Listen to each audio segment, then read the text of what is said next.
Hello, friends. Welcome to episode 201 of the Nope Coach podcast. How do you measure success? I'm your host, Suzanne Culberg. It seems like the most obvious question. How do you measure success? But it actually has so much nuance to it.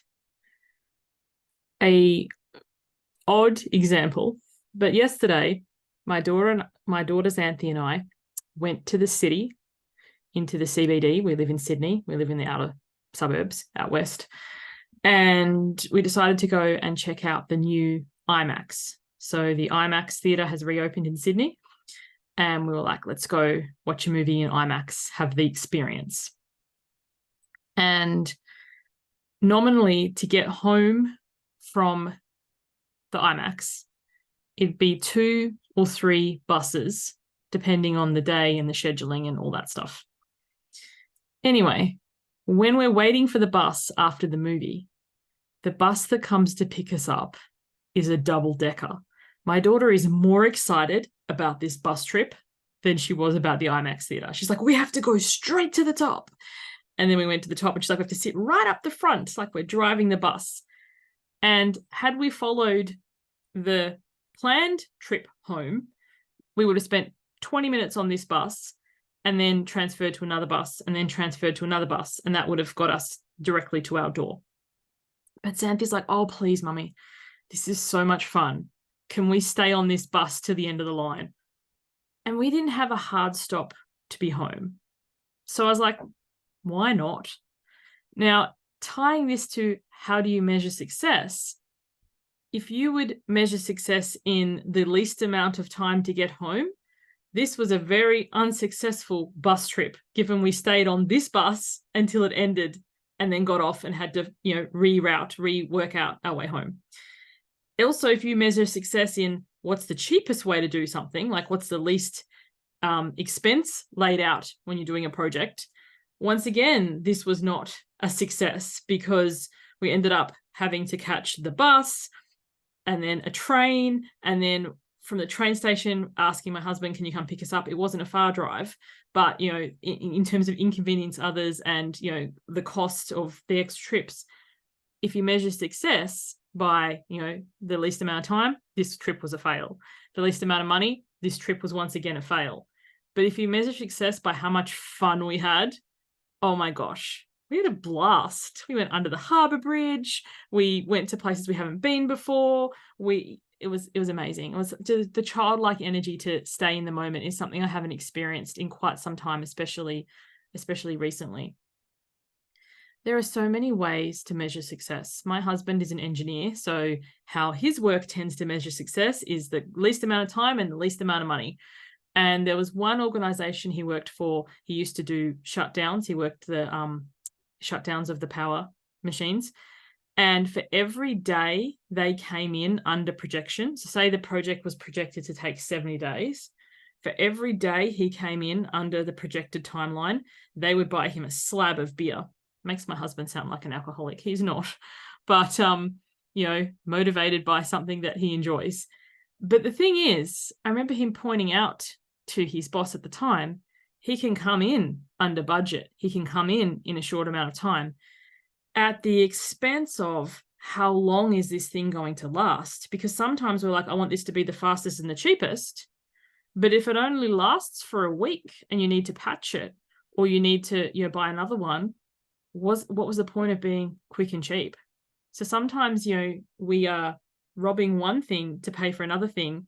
And in the long term, how do you measure success? What's the long-term viability of this asset, of this project, of this thing? Many of us have been sucked into a quick fix diet thing, lose a bunch of weight in a week. I've done a shake diet and dropped 7 kilos in a week and then gained 8 the following week because most of it was water and muscle. And as soon as you start to eat something, you gain it back.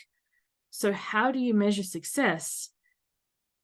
Is it the longevity? How long is it going to be successful for? Say, for example, we measured success yesterday on our bus trip by how much joy we felt. but then we ended up lost, and my mobile phone or cell phone, depending on where you live, had no battery, and we weren't sure where to go, then that wouldn't have been a very successful or joyful trip if we go beyond the bounds of the known into some place where we are lost. So I really want you to consider, whatever goal that you're trying to do, what is it that is successful for you? Sometimes we can get caught up in the vanity stats. Like for this podcast, how many downloads do I have? How many views on YouTube do I have? How many comments are there? How many reviews are there? These are all great metrics, but in and of themselves, what do they do? Sometimes people look to these vanity stats and get a sense of self-worth or self-importance from them, and they don't mean anything. The whole saying, you can't judge a book by its cover. You can't judge how many people are being reached, how many people are taking the lessons and applying them in their lives based on a download number. You don't know, like, you could have, I know I've had clients who don't have a very large email list and will often say to me, oh, I don't have many people that I'm writing to. And in the industry, it's common, how big's your list? Talk about a measuring thing. What about how big is your open rate? How many people are actually reading them? You don't know if somebody reads your email and forwards it to a friend who tells another friend. Like, you can't track these things. And what are you actually trying to do? Are you measuring even the right success statistic? If you're trying to sell a program and you're measuring how many people are downloading your podcast, it's, they're not necessarily linked. What are you really looking for? Why are you doing the thing?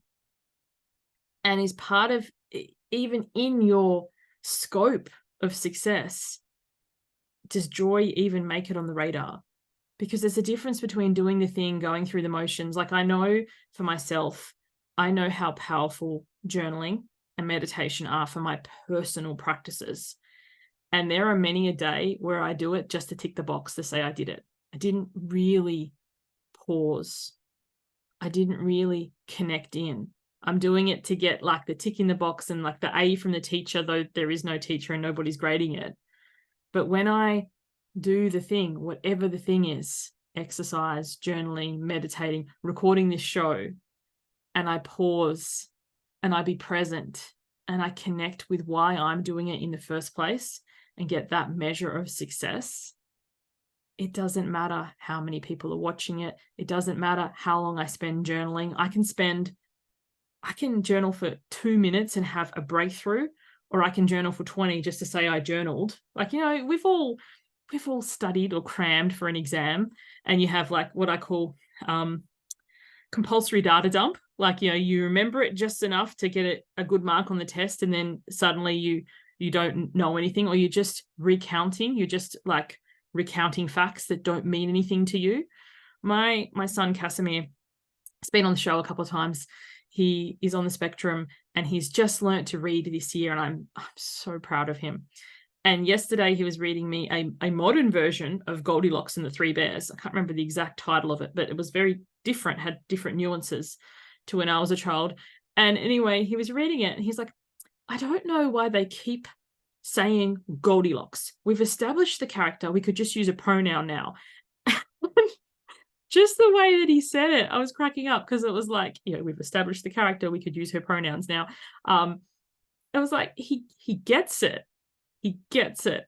And sometimes, like, my daughter was talking the other day about onomatopoeia, and she was asking me something about it. I just gave her a blank look and I was like, I know that I knew what that was when I went to school so that I could get a good mark in English. But for now, I'd have to go and Google it because it's...